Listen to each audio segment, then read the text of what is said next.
You're listening to the world's smartest podcast network. When I go to Sacramento, I will pump up Sacramento. Some say the news is fake. Others say it's real. These two don't have the time to check. Instead, Turner Sparks and Michael Ira Kaplan turn to comics stationed around the globe to be their eyewitness reporters so that you can know what's really going on. This is Lost in America.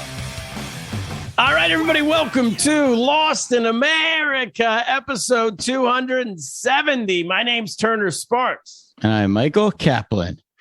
You can find me at turnersparks.com. You can find me in New York City all this summer. I will be back on the road in the fall doing stand-up comedy. You can find Kaplan at Kaplan America on all social media platforms. I'm at Turner Sparks on Instagram. I got to get my Instagram numbers up, Cap. Yeah, it's hard for you because you don't have kids. I just use my kids and my dog just to get all my numbers up. I don't do anything myself. I don't have either. You don't got either. I got to have a kid so I can get my Instagram numbers higher. That's the main point of having children. The main number one reason for children is social media. So you hand the ball off. Sometimes you can't take all the shots in the game. You need someone else to carry the offense. They can carry all the creative because it's cute. It doesn't seem over the top when you post their stuff. So, everyone loves to see kids. And then you really take it up a notch. I got a dog in a wheelchair. So that's like extra level. I saw a competing dog in a wheelchair the other day walking down the street in New York City. I was saying Pancakes Kaplan's going to be very upset. Yeah, you should tell her that Pancakes. Your dog's. I feel bad for your dog, but Pancakes Kaplan's cuter. So on the podcast today, Kaplan, we're talking about Hungary. We have joining us in a few minutes. We have stand-up comedian Gergely Litkai coming to the show. Gergely, I'll tell you all about him later, but he founded Hungary's first stand-up comedy club. So we're going to get into that. Plus, we're going to learn about the strongman Prime Minister, Viktor Orban of Hungary. I've heard about him tangentially, but I don't know much about him at all. We'll get into that in a minute. But Kaplan, before that, we need people to join our Patreon. Seriously. Patreon channel. Our numbers are going down. I don't know how this is happening. We're getting better. The show's getting better. Our Lost in America numbers are going up. They're going. It's like more people are listening to this show, but less people are then deciding they decide we're good enough to talk about politics. But it's very strange because we're world idiots. Politics, but we're not good enough to talk about ourselves. No, we know more about the world than ourselves, apparently, or more interesting. Which is untrue. We just came up with our most recent episode. We came up with like 6 ideas on how to solve the abortion crisis in America. So. But we're not giving those out for free. It's $5 a month if you want to hear those ideas. We've got some great ideas. I have a big announcement that I'm going to be making. I'm not going to make it on this show because this is free. So if you want big announcements in my life, you got to go to Patreon. So Kaplan is gay. I'm plus, lots of pluses. Whatever I'm going to announce. At minimum, he's a plus. I'm a minimum of plus, but that's a teaser. The rest of it's coming. Guess on the who Patreon else won't hear that announcement because they don't listen to our Patreon show? Your wife, Randy Kaplan. She is a subscriber, but I don't think she listens very often. No, but that's okay. We don't mind. If you guys want to subscribe to our Patreon show to support us, if you don't have time to listen, that's fine. But my point is it would probably be important for her to learn that you're gay. Oh, yes. Yeah, but our list, Tug will know before Kaplan's wife will know. She's like, that'll explain a lot. Kaplan. Yeah. All right. So patreon.com/Lost in America. That's where you go. $5 a month. You get us doing our comedy podcast a few times a week, 30-minute show. Listen to it on the way to work. It takes, as we've said before, no matter where you live in America, it takes 30 minutes to get to work. Yeah. Even if you work at home, there's stuff to do. If you work from home, you got to get from the bathroom to you're doing laundry, walk your dog. Flipping eggs. This is the reason you fight to work at home. If you're one of those elites who can still work from home. Yes. So you can listen to our podcast while you work. So that's the reason. And if you move to the suburbs. Sorry, go ahead. I was going to say, if you're one of those people who moved like 2 hours away because you don't want to have to commute and now you got to commute, we got 3 episodes a week for you. Look at that. For $10 a month, we went to number 1 in Armenia famously. Yes, we did. And now you get our mug, which I'm holding up here for everyone watching us on YouTube. you can, for $10 a month, we will send you a Lost in America #1 in Armenia mug. And for all of our Armenian fans out there, we drew the map the old way. The proper map. Yeah. The only map of this podcast. Before they lost the war last year. God, I just spilled coffee all over myself trying to show that off for the camera. I'm a mess. All right. Anyway. We'll all lead from here on out. Anyway, for $20 a month, you get your own ad on this show. So that's it. Patreon.com/Lost in America. And you get the joy of supporting the arts. You're a patron of the arts. It's tax deductible, probably, maybe. There are countries in the world, perhaps the one we're going to talk about today, where the arts might be under attack. Who knows? And in this country, you can support them by supporting All right. us. Speaking of that, let's get to it, Kaplan. Yes. What do you know about Viktor Orban and what's happening in Hungary? My main thing I know is that he's I hear it from the American conservatives, the Fox Newses, the Tucker Carlson types. They just are smitten with this guy Orban. I keep seeing like profiles of him. They love him. They love him. He's going to speak at CPAC. Is CPAC? That's the conservative conference here in America. He's like one of the headliners. He's like one of the main, and he's not an American politician. It's like an American politician. Does Trump go to that or no? Oh, I'm sure Trump. Yeah, Trump loves this guy too. I think Trump and him are buddies. Okay. So I just think he's like really. He got on early. He was an early adopter to the nationalist, populist, right-wing craze that's sweeping the world. Like this guy's been doing it for a decade. Anti-immigrant, anti-gay. He was the first "don't say gay" politician. Yeah. But he's ironically, because Hungary is a former communist country, and he was one of the, who got freedom and democracy. But he, I believe, is very tight with Putin. He's the one guy in Europe who is. Who's got Putin's back. And it's interesting because he's tight with Putin, but they're also Hungary. If you do a little digging, you'll find out they're also part of the EU. Yes, he's part of the European Union. So how are you tight with Putin and part of the European Union? That's got to ruffle some feathers. That's got to cause an issue or two, I would imagine, right? Yeah, he's like Putin's inside man. He's giving them all what they're saying about him at the meetings. Well, I want to find out what's happening there. What's happening? How that squares with Ukraine, I would imagine be an issue. Yeah. And I know they don't want to put sanctions on Russia the way the rest of Europe does. But also we should say he just got reelected in April. Yes. Right. So somebody likes him. So, well, we're going to find out if they're real elections or because I know people from what I've read, he seemed to be democratically elected. I don't know, but it seemed to be somewhat of a fair election, but I don't really know. So anyway, let's get our guest in. This guy is fantastic. He was brought to us by our good friend Peja Bajovic, who our listeners know and love out there in Croatia. This man opened the first comedy club in Hungary. He also was the first program director at Comedy Central Hungary. Very cool. Wow. Everybody, please welcome Gergely Litkai. Gergely, welcome to the show. How did we do in our synopsis of your country's prime minister? Yes, it's hard to summarize it because it's 12 years now. I guess he started it 2010. This cycle because he was elected first time, I guess, around 2000. So it was his first term as a prime minister, and now he was voted, or his party was voted with a 2/3 majority in the parliament. So the majority of Hungarians love Viktor Orban, I have to tell. If we call this 2/3 majority a real majority, I guess 7.3 million people haven't voted for him, but the rest did. What percentage so how many people roughly are in Hungary? It's 10 million altogether. 10 million. Less than 10 million. Less than 10 million. And how many people vote? Like what percentage of people vote? It's altogether, I guess it was 2.7 million votes he got, if I remember correctly. All. Okay. So that's a lot. So it's an absolute majority, even if we check the numbers. It was a legitimate election.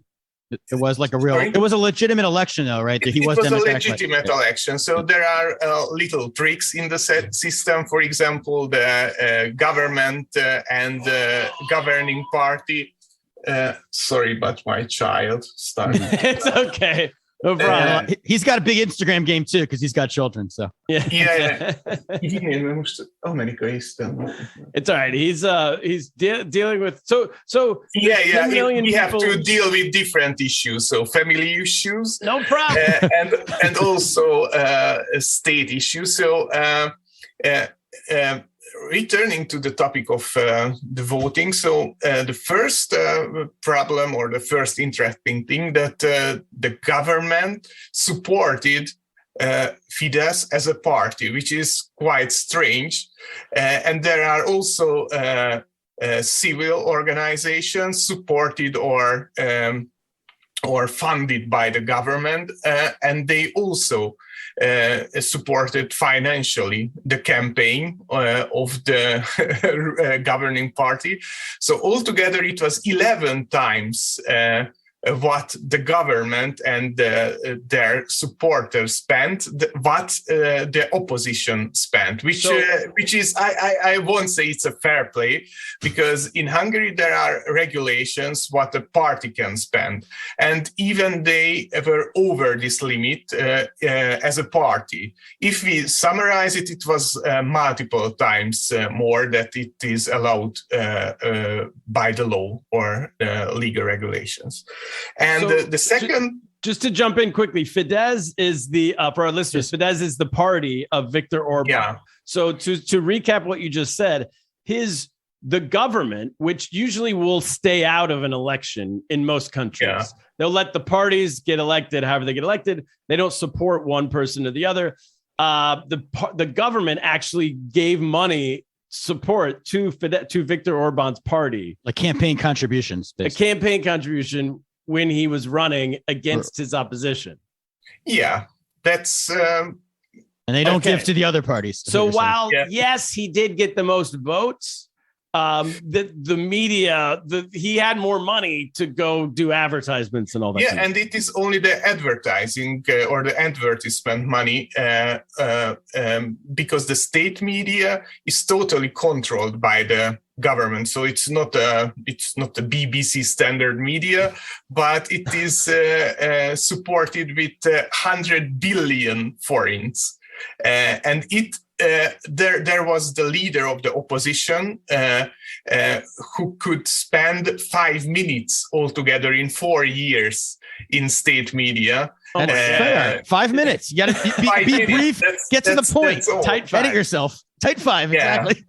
Yeah, you have to pull yourself together when you have such a big opportunity in 4 years, in 5 minutes. And is So that the law? it has to be dense. I would say. You got to talk fast. Yeah. Bring some props. Wait, so Gergely, is that the law that you can that they get 5 minutes in 4 years, or that's Because there is a regulation for elections where all parties have 5 minutes to present their program, and because they didn't dare, I guess, to change that's why all the parties had this 5 minutes. But for 4 years they had nothing in media. They are not invited. Once even opposition representatives stormed the state television building in order to get into it and have some presence in Hungarian state television. So they got an extra minute. It was quite an awkward situation because I guess even the opposition is not the best of all given oppositions in the world in Hungary. So there was a female representative who tried to enter through a door, but she didn't succeed. She got caught sneaking into the TV. She couldn't open it, so it was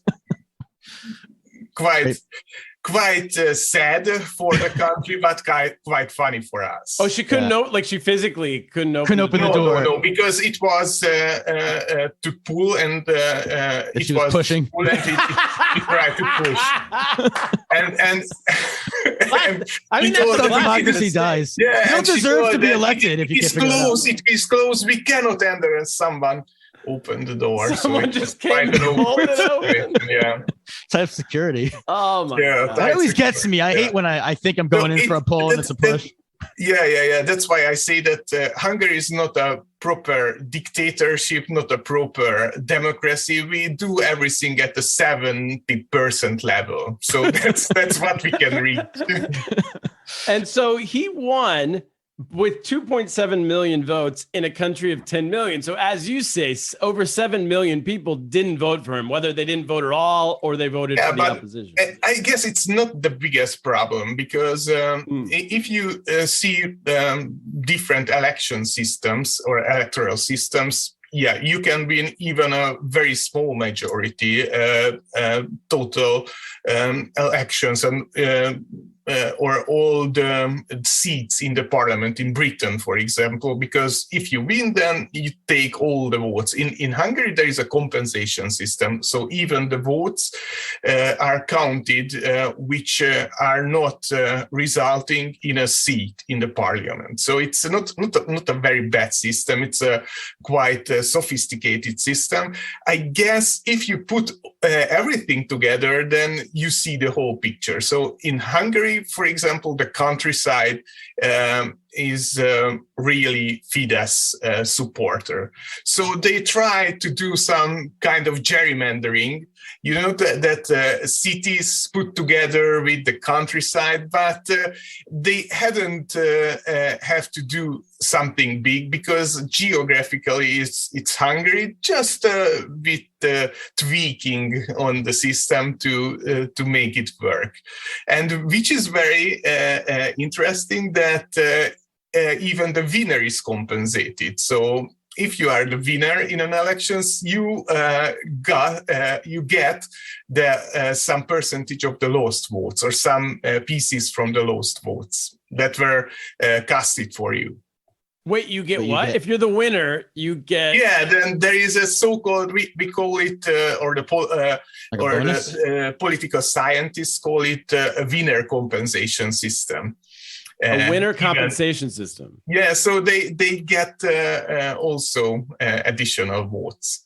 But you get more votes for winning. Yeah. It's if we put it very simply, yes, but it's a more complicated system. But it's a bit absurd. Oh, so if your party wins, you get even more votes as a percentage. Yeah. But not for winning, but for the lost votes that were casted for the winner are not turned into seats in the parliament. They get also compensation for that. Okay. And as you said, in the countryside, they support Viktor Orban's party. They support Fidesz.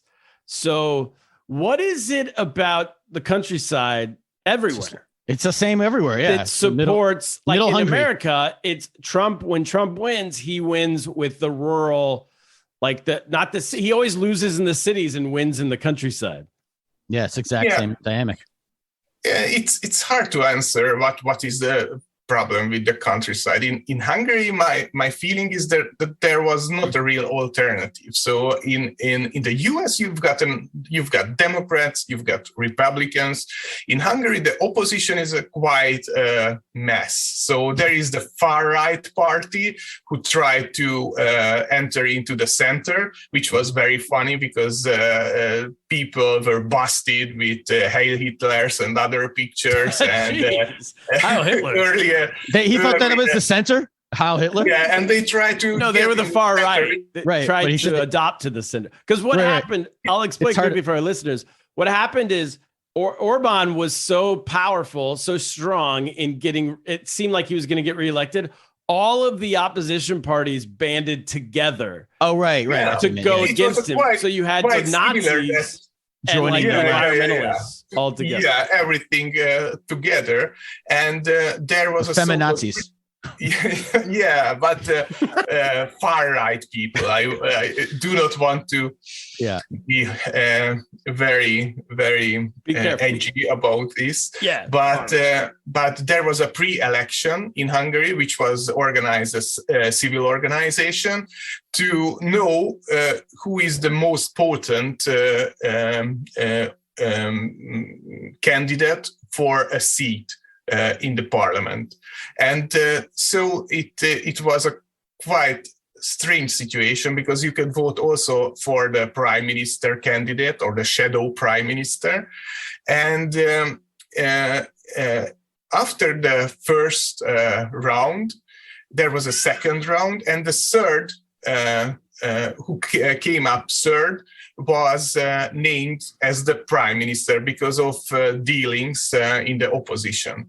And after that, he was the shadow prime minister, or the prime minister running against the candidate running against Orban. And they lost. He lost, and then the opposition said that it was his fault.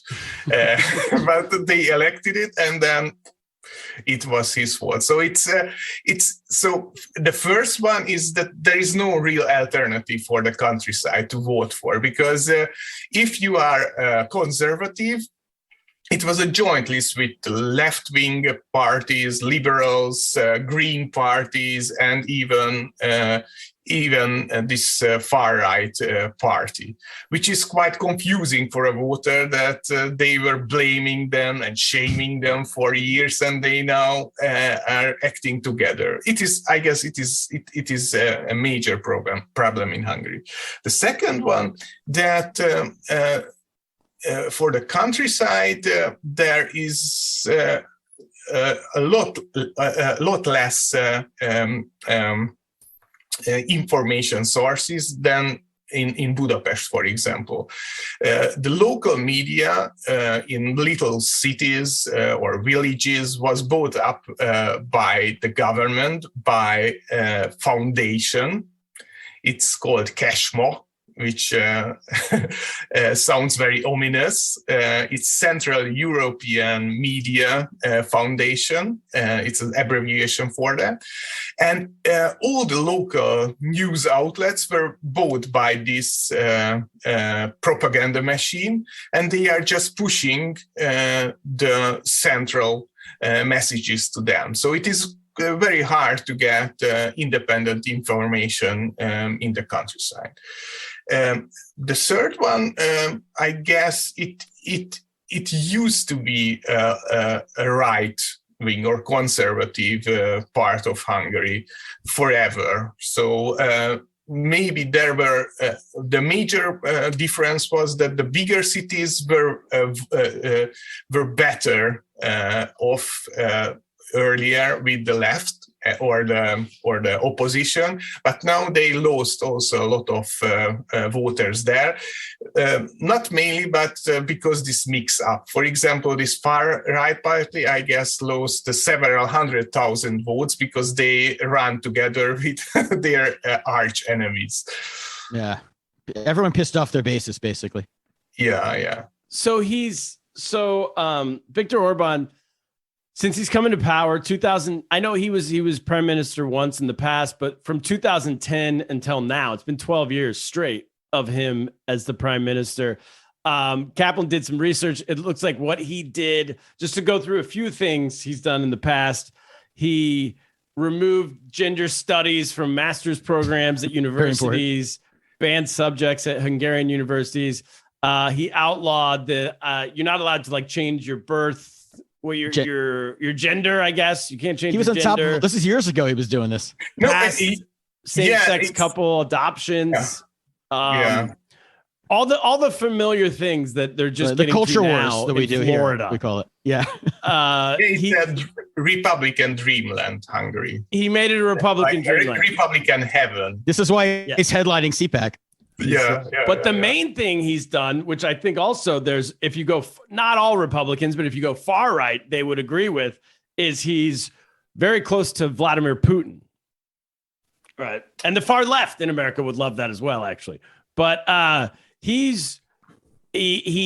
seems to have hitched his entire his wagon or whatever you want to call it to Russia and to Putin. So when this war came about with Ukraine, he's one of the last countries, and you can tell me if this is correct, but from what I've read, he has Hungary as one of the last countries still supporting, or I guess staying neutral in this. Is that right? Yeah, but starting from the gender issues, just one very typical gender issue, I which was very sad and funny. We had the pandemic in Hungary. It was, I guess, the third wave, where it had a very high death toll in Hungary. And on a Friday evening, I guess it was after 8 p.m., the leader of the Christian Democratic Party just filed a bill that stated that if you are changing your gender, you have to show it in your ID, your original name and gender. So we were just thinking about it. What was the experience that made him file this bill? What happened last night that he had to incorporate in the Hungarian body of laws this very important. He got tricked, maybe. Yeah, that's a crying game. He went out with what he thought was a beautiful lady, and turned out that it wasn't true. Yeah, hey, it gets lonely during the pandemic. We all got a little but it was in the middle of the pandemic, so no one could guess what happened. Or we have several problems. People are dying, and now you cannot change your gender without a trace in your ID. And with the relationship with Putin, I guess it's very interesting for me because I studied law, and I studied also in Moscow Russian constitutional law, which is quite absurd, I must admit. Viktor Orban is, I guess, it started out as an opportunist approach. That we are. If we have no money from the European Union, we will get money from China, and we will get some support from Russia. We will build a Russian nuclear plant. We will nuclear power plant. We will have some Russian investments. We will have a Russian bank. In Hungary, that is FSB, the Russian CIA cover body in Hungary, but we support it very gladly. And I guess the biggest pitfall in the last 2 months was that all the diplomatic exchanges were decoded by the Russians, and they read all the diplomatic exchanges in the Hungarian Ministry of Foreign Affairs.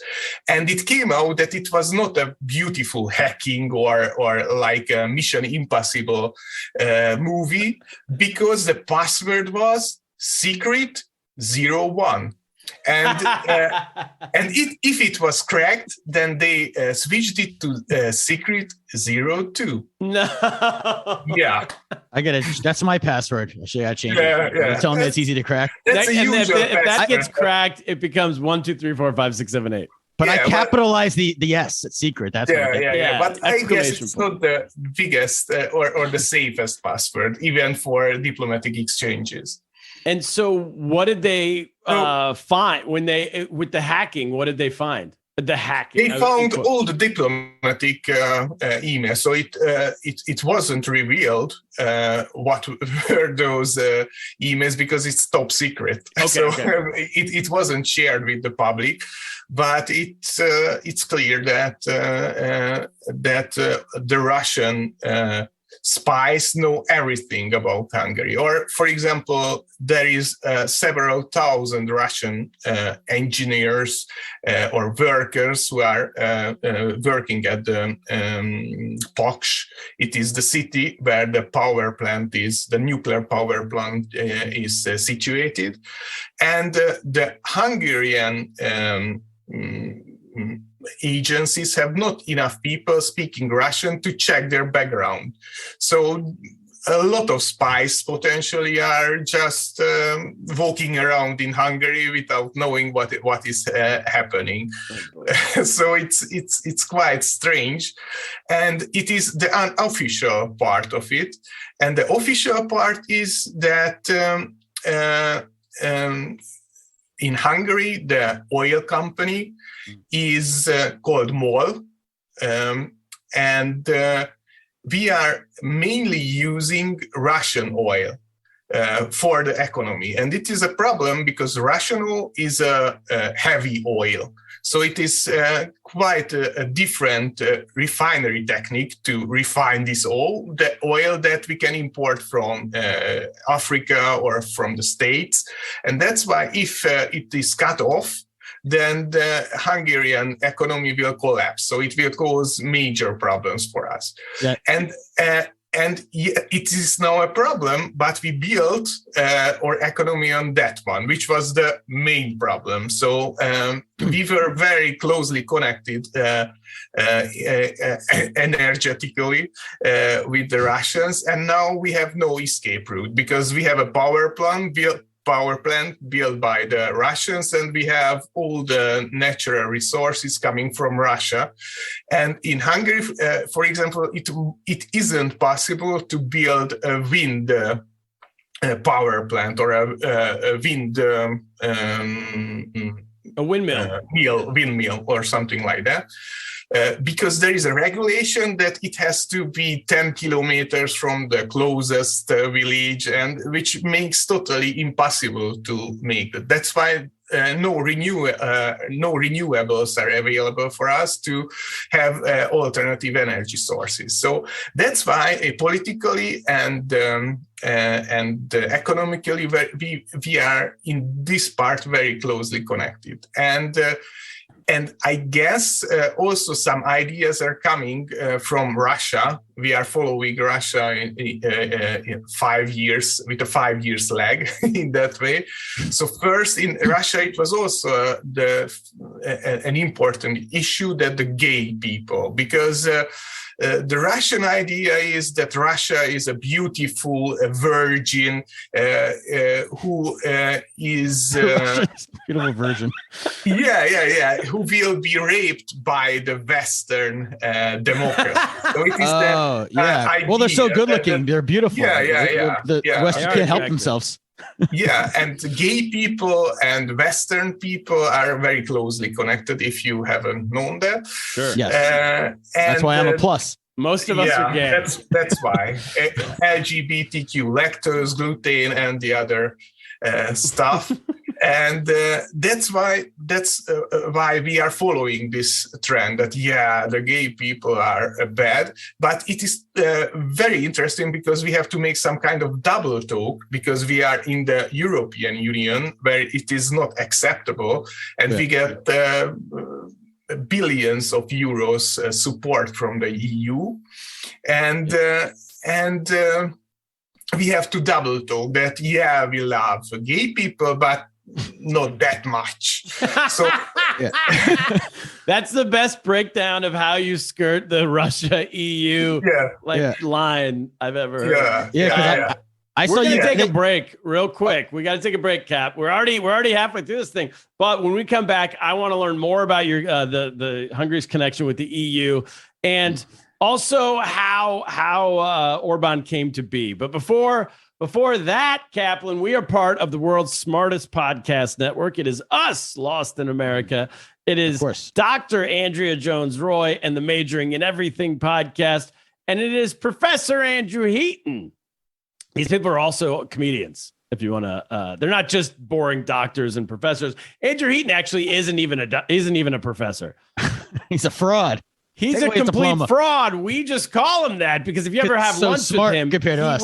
he will carry himself as a professor. He wears has a patches jacket. on his jackets. Yeah. That's exactly it. Yeah. So Yeah. Professor Andrew Eaton is the Political Orphanage podcast. It's for everyone who's interested in American politics, but they don't cleanly fit into the right or the left. You're the orphans. You go listen to him. He has great guests on. He had Andrew Yang on not too long ago. Gary Johnson's been on there. A bunch of great people. And Andrea Jones-Roy majoring in everything. She learns about everything. So people come on and tell her about everything. People, except for she hasn't had us on yet, but we will eventually get on. Still waiting on my invite. Exactly. At some point, I'm going to stop promoting her show. Yeah. If she doesn't invite me, it's what do you call that? Blackmail is what I'm doing. Put me on your show or it's over. Yeah. And I listened to it last week and he had a guest on who was laughing at every one of his jokes. Like it was the funniest thing ever. And I got angry at our guests. I'm like, they never laugh like that. Sure. Well, he can maybe now find a new sidekick. You should get that guy on all the. You need a laugh. It was a woman. She had a great laugh. It was like, it was like a Robin better. Quivers. He found his Robin Quivers. Yeah, I was gonna say you get a laughing woman, and then now all he needs a weatherman, and then they're good to go. He's traffic and weather.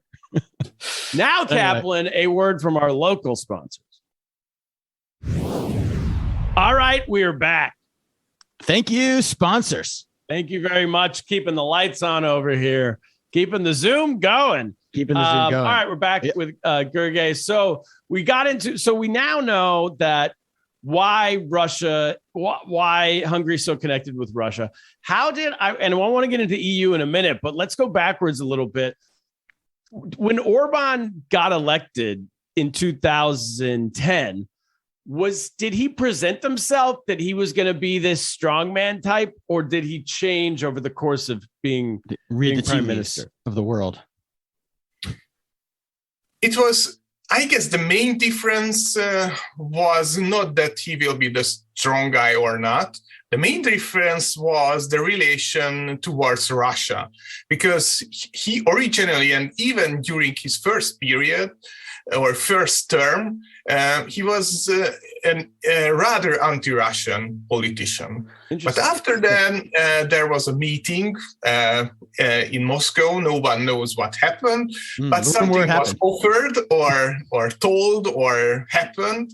And after that came a very swift change, which caused a very big break even in the Fidesz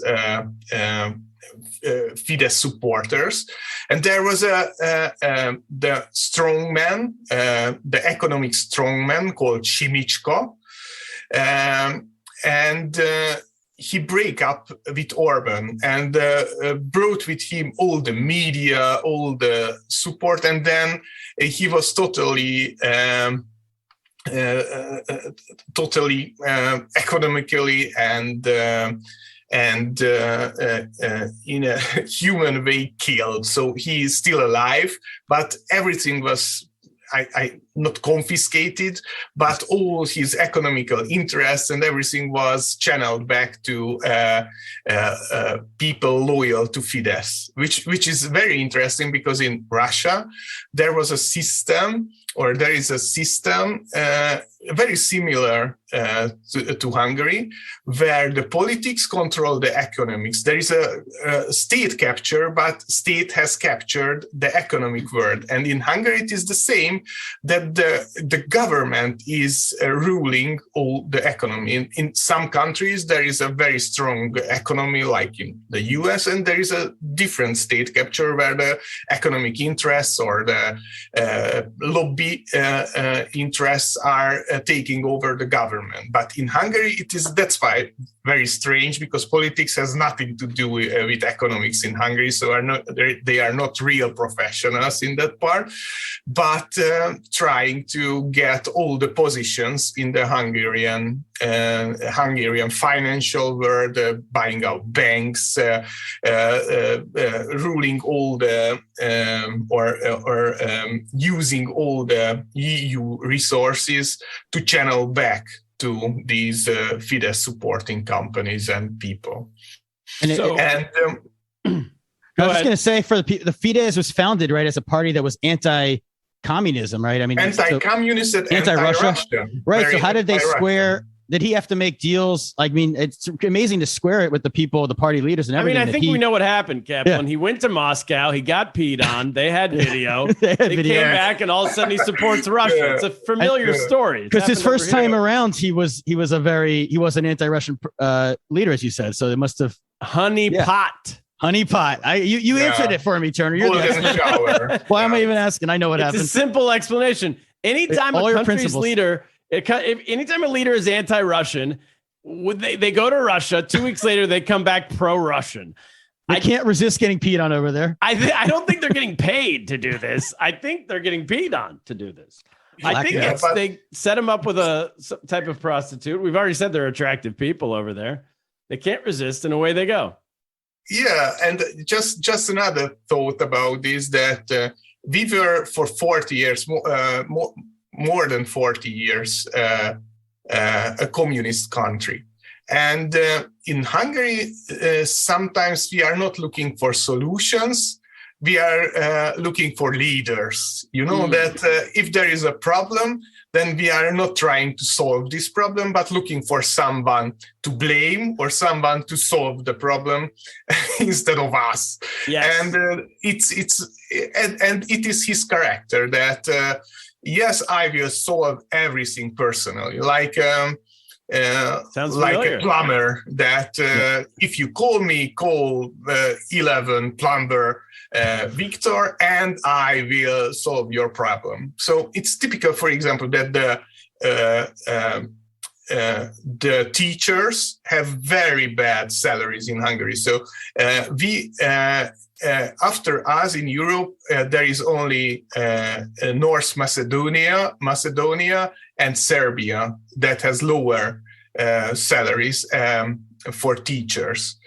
And they didn't raise their salaries in decades, really. Just a small amount, which is not really considerable for them. But we have fixed some prices in the shops that they can buy some parts of the chicken, and they can buy just teachers. No, for everyone. Oh, okay. Because it is the thinking that we won't solve your problem, but there is a leader who will give you a free chicken. Yeah, give you free chicken. Almost it's like in New Jack City.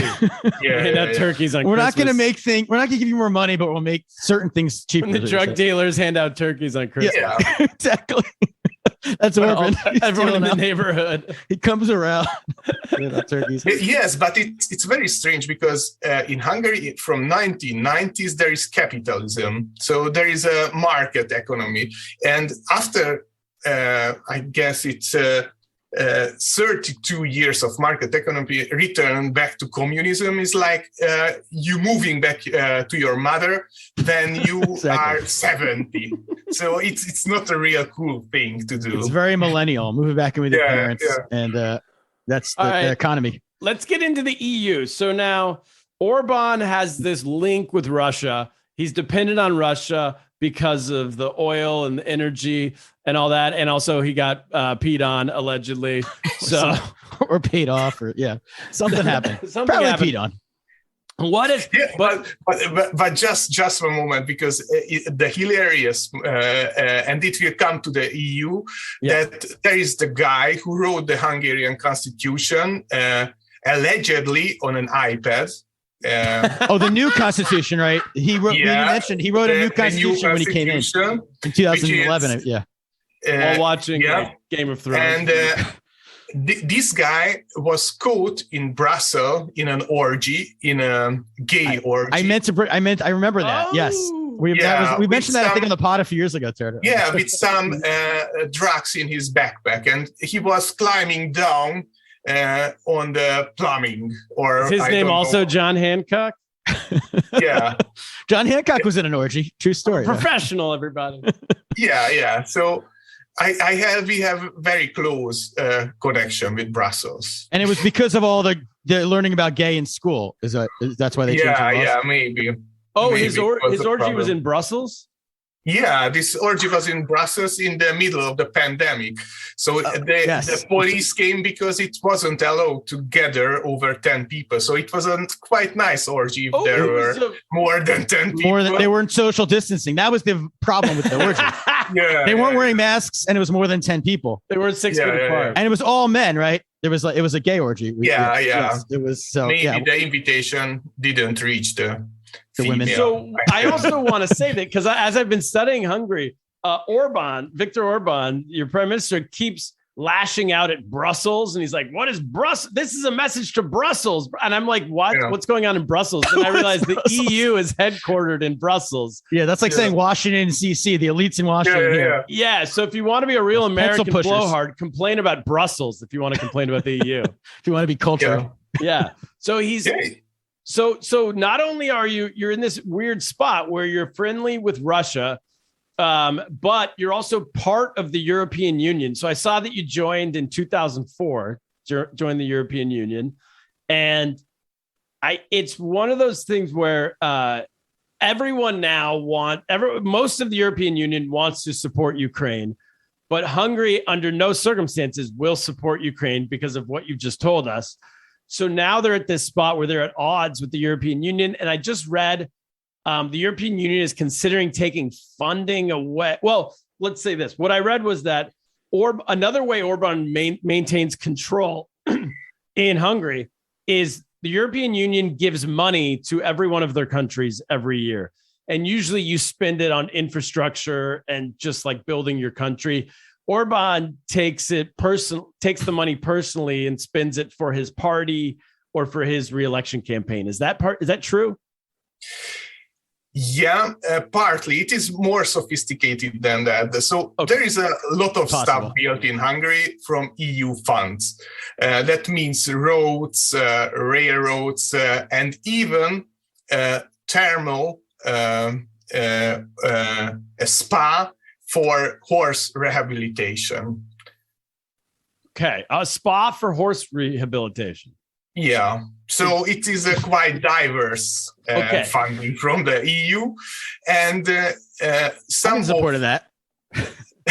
Some of the contractors are from the near friendship classmates or other friends of Orban, who own also a lot of media outlets. The oligarchs. So the money flows and gets back to the campaign and supports the Fidesz for the next win. But the strangest thing is really that we are referring the European Union, that we are a member state of, as Brussels. So as I would address my family with my address. Yes. That not my family, but Corvin sétány 8 or Regent Street 5. So it's quite insane from us. And there was a so-called Eastern opening when we started to deal or trade with China and Russia and Kazakhstan and quite strange countries. But our biggest countries. It's not comparable with the trade relationships with the EU and even with the funds of EU. For example, there is a railroad built from Chinese funding in Hungary, which will be a return on investment in 1,000 years. 1,000 years is a bit more than Hungary exists. The return on investment will take 1,000 years for China or for the Hungary? For Hungary. I was going to say, probably not for China. Yeah, for China, it is a 1 year return on investment. For us, it is 1,000 years. You paid to have it built, because I know China sometimes go to countries and will just put in infrastructure to form a bond, but that's not the way it went. Yeah, so that's why it is strange, because the EU is funding us, so giving us a lot of money. And now there is a legal procedure which was accepted last year, and then it was contested by the Hungarian state at the European Court of Justice. But they told that, yes, it's totally all right to connect the funds with the rule of law. And that's why now they started this procedure, which is quite quick in terms of the EU. So what we expect that the funds, if there is no deal, will be cancelled by the end of September or the beginning of October. So that will be a huge hit for the Hungarian economy and for the government, because this month we have reached 83% of the total goal in the state budget.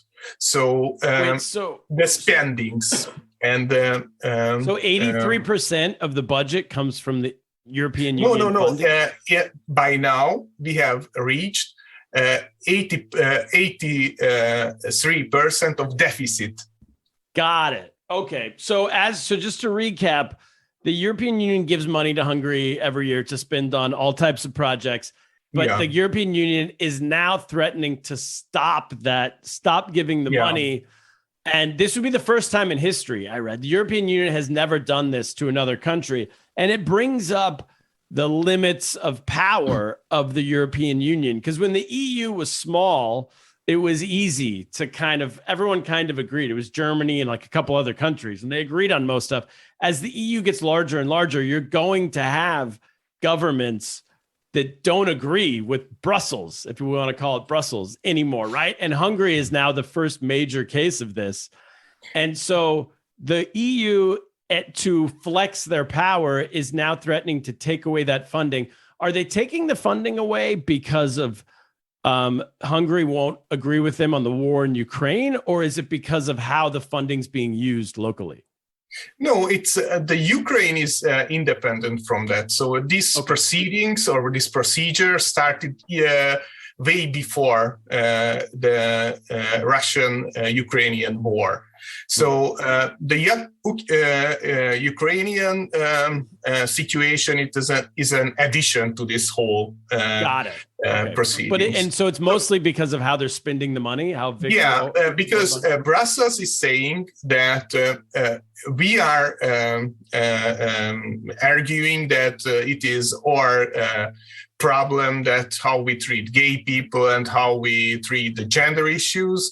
But Brussels' main problem, or the EU's main problem, is that the spending of the European funds is not transparent.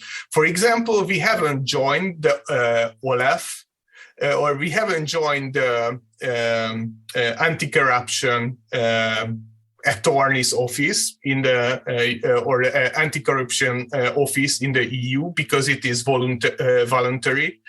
And even now there was someone arrested,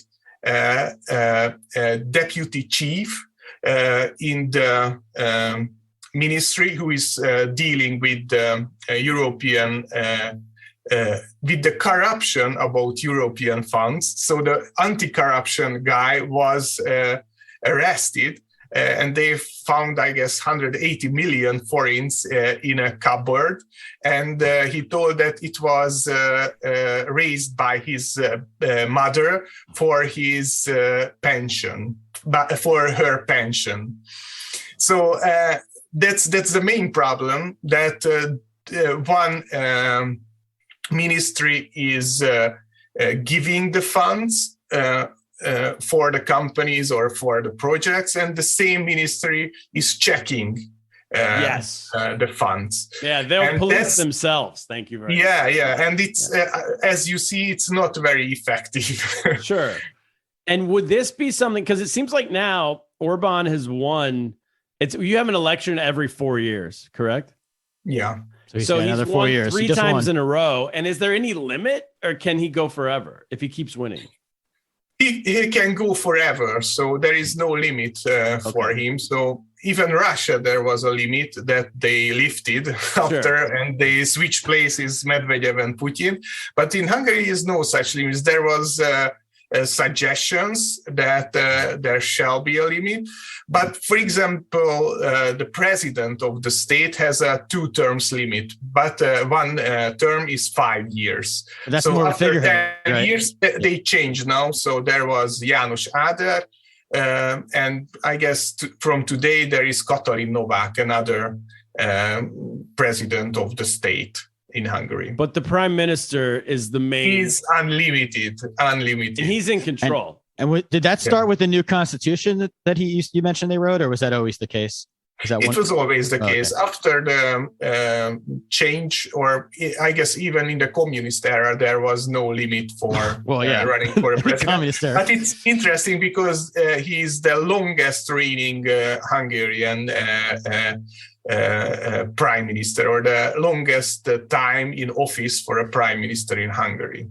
So I would imagine. So the question is, will he ever lose? And maybe not. But I think that if the EU funding got cut off, if the EU stops giving Hungary money, would that make the economy collapse? I mean, what's more important to Hungary?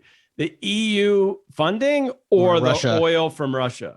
Because it's 60% of the oil, right? I mean, 60% of the... Yeah. Yeah, I guess the best solution would be, as we did it until now, this double speaking, double living, double diplomacy. Playing both sides. We got the oil, and we got also the European funds or European funding. But I guess in the present form, it won't work forever, because the European Union is trying to be tough in this matter. And also Hungary, or the government, is trying to send messages. For example, there is an independent representative in the parliament who just funded the party called Huxit, like Brexit, just with Huxit. Sending the message, yes, if you do not fund us, then we will leave the... Oh, it's like breaking up with someone before they break up with you. Yeah. It's not in the government, but someone close to the government has started a party with this name. And what would it? I mean, like, to leave the European Union, right? But But if you leave the European Union, who knows how much longer Russia? Like Russia isn't exactly dominating this war here. Like it might not be a great backup plan just to hang with Russia. I mean, who knows? I don't think that it's a good idea to hang with Russia, because we got oil, but if we will part of Russia, yes, we got oil, but we will be a member state of the Russian Federation. You'll join Belarus, which is all the other. Yeah. It's not a beautiful future for Hungary, who fought for his independence or its independence twice against the Russians. I mean, the Russians sent the tanks into Budapest, right? In the famous. Yeah, in 1956, yes. So it's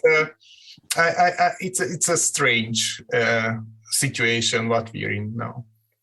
And what about I was reading about the Visegrad group. I might be pronouncing that wrong, but basically Visegrad, which is Czech Republic, Poland, Slovakia, Hungary, and Slovenia. Is that right? It's like ex-communist. It's Slovakia, Czech Republic, and Poland, and Hungary as a fourth. Okay, so 4 countries, and it's this kind of coalition to alliance to work together on things. But I've read that it's now breaking down because of the war in Ukraine. The other countries are all pro-Ukraine, right? Yeah, it's quite logical, because Poland, it's a really anti-Russian country. It is, I guess, in the European Union, the Baltics, and Poland has the worst historic experience with Russia. That's why they don't forget those things. And Hungary is it's not a organic part of this cooperation now. And there was a joke that there is the Visegrad 1, because it's called Visegrad 4, so it's a Visegrad 1. We are cooperating with ourselves. It's a coalition of one. Because the other countries, like the Czech Republic, I believe, in Slovakia, used to have right-wing leaders, right? And now they've nationalist leaders. Now they don't. And Poland has a right-wing leader, but he's clearly on the side of Ukraine, not Russia. So Orban's sort of left on an island, is what you're. So, but it's a very important issue. There are a lot of joint interests in the European Union, but I guess the existence or the sheer existence of your country is a priority, because if Russia invades you, then I guess that gay rights won't really matter. It won't be your first problem. It's a great point. Teaching homosexual literature to 15-year-olds won't be number one. Self-preservation. No, or what is your gender in your ID? It doesn't matter if it's a Russian ID. Who cares if you're dead? Or dead, What I want to ask about you. So you opened the first comedy club in Hungary? Yeah, 18 years ago, I guess. Wow, cool. Predate Orban. And what's the name? Does the club still exist? Yeah, it does. We have now 100 clubs in Hungary. And you have 100 comedy clubs? Yeah. We have our main venue in Budapest, and we have regular performance at 100 venues in Hungary and in other parts of Europe as well, because there are a lot of Hungarians living in London, Munich, or Brussels. I know some in the East Village here in New York, if you want to open one up here. Yeah, I guess there were 2 performers from us performing in New York for Hungarians living in the US. What's the name of your club? It's Duma Színház. It's if you translate it, it's talk theater or something like that. That's so cool. And what size venue is the club in Budapest? Yes, we have a 240 seats club, and we have a smaller room. It's 74, 75 people, but it is the same like in the world. So we have also arena performances. So we performed before 5,000 people or even 10,000 people. So it's quite a huge in Hungary. That's great. And does the government affect you at all? Like, is there any?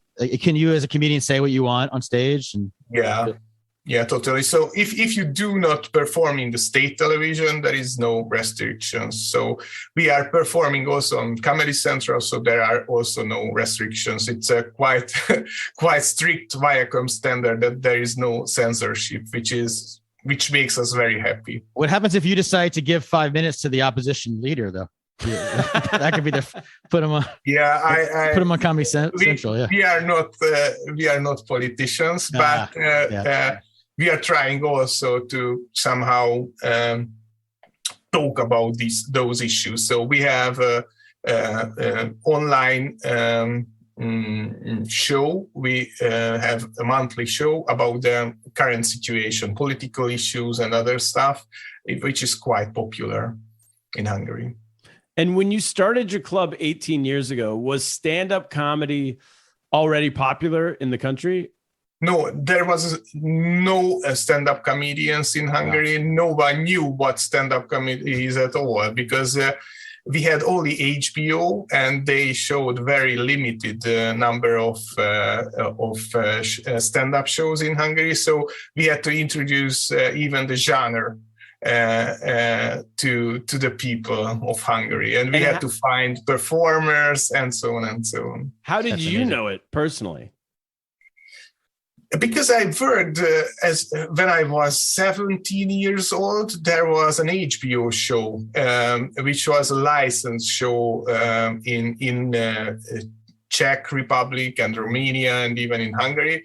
When they were, it was a talent show, and they tried to find the comedians and perform there. And I performed there as well. It was not classic stand-up comedy, but it made me interested.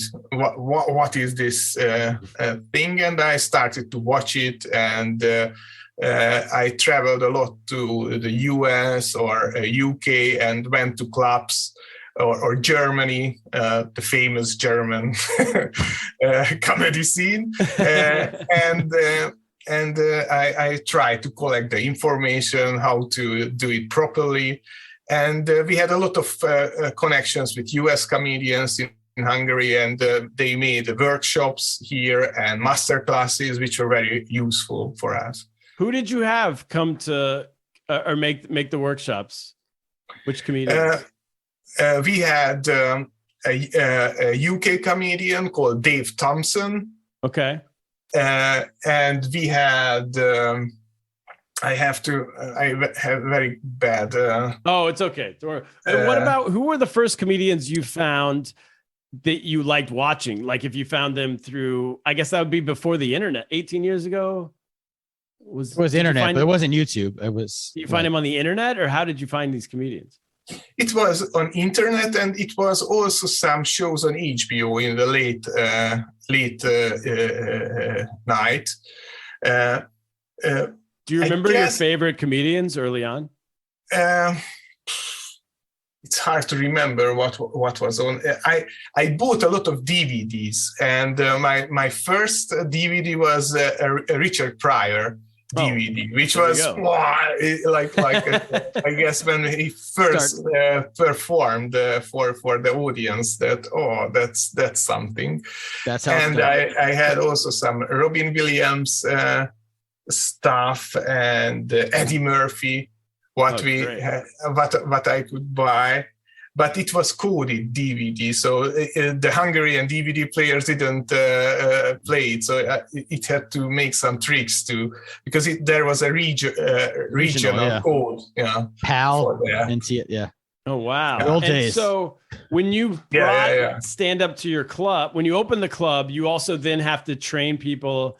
You give people stage time, like you have to cultivate a whole scene of comedians. You have to you have to introduce even the comedians to the comedy, right? Yeah. It was a very small venue in the city of Budapest. 70 people could be seated. And sometimes there were not only punters or audience, but also regular guests who didn't know about the whole thing. And they shouted that, "Shut up, I want to talk to my friends." Oh, you did. We call that surprise comedy. Yeah. You're surprising the audience. Surprise for everyone. There's a comedy show. Surprise. Yeah. And a lot of people didn't understand what this thing is all about, because it was really a word of mouth that brought us the comedians or the candidates for the talent shows or the open mics. And there were very strange guys. There was a guy standing on stage with a chicken. And a chicken laid 2 eggs during his performance, and he forgot completely about the chicken. So it was that was his show. Yeah, it was. It was, and there was another guy dancing with a sex doll on stage. Okay, but he forgot to bring the CD with him, and that's why I told the audience that you have to imagine the song, and everyone there was a numb silence. Everybody sitting there, and he was dancing with a rubber doll. So there's something very strange moments. So I also started a club in a scene. I started my comedy career in China, and there was no comedy at all. And similar experience in the sense that when no one is influenced by previous stand-up comedians, it makes the imagination it becomes, they can do whatever they want because they don't think of the restrictions of what you're allowed to do, what you're not allowed to do. So sure, someone's standing on shades.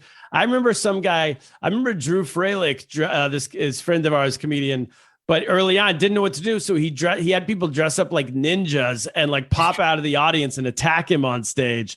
And that was part of his show. And I don't even know what he was doing, but you could do anything, it was this crazy thing.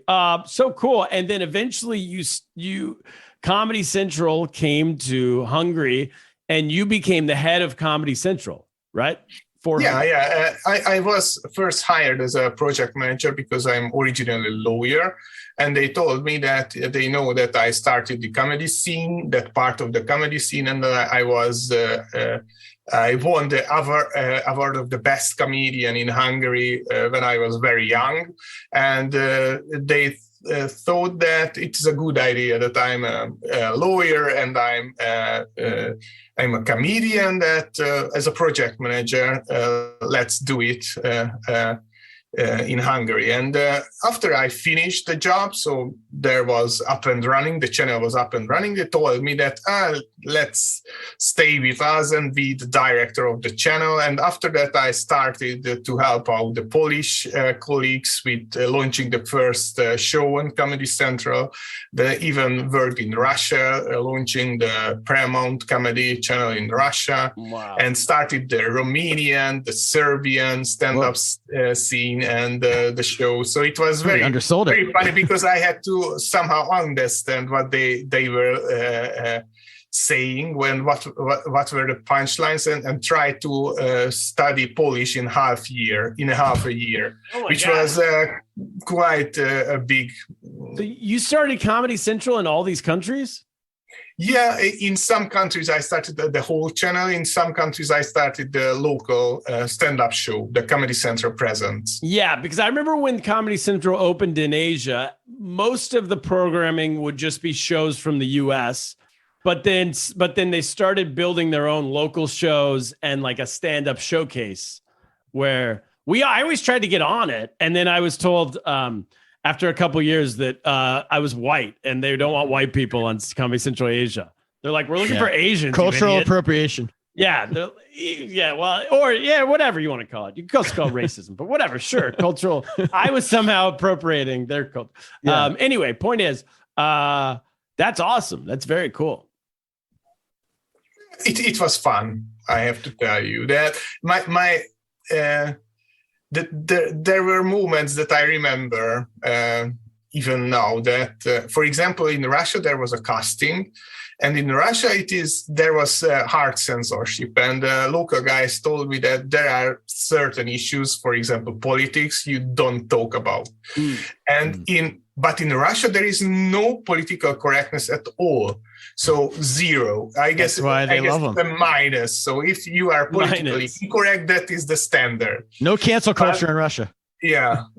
But there was a performer from Belarus who escaped from them to Russia. Good idea. And this is not Misha. And his act was, you have to check it out on YouTube. There is a video where Putin and Medvedev are playing badminton.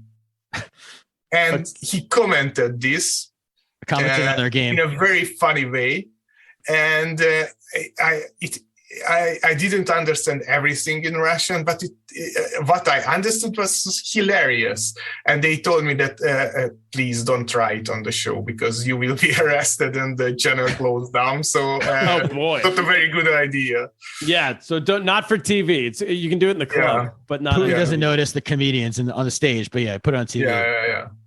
Oh my gosh! Well, thank you so much for doing this show, man. Gergely Litkai. So great to have you. We have a true legend, a comedy legend, Eastern European comedy legend on the show. Very exciting. That is it.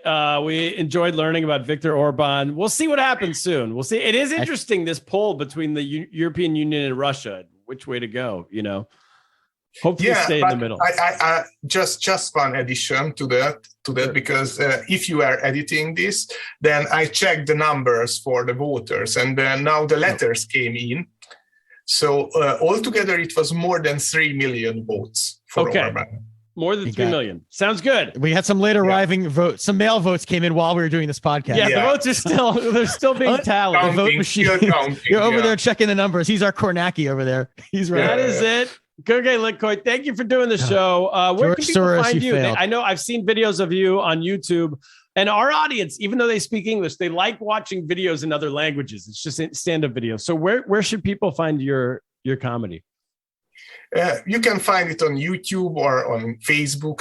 There is a very funny Facebook video on the page of the Hungarian Greenpeace that I did about the Hungarian lake. which is a national park, and they're trying to build a 100-unit apartment hotel.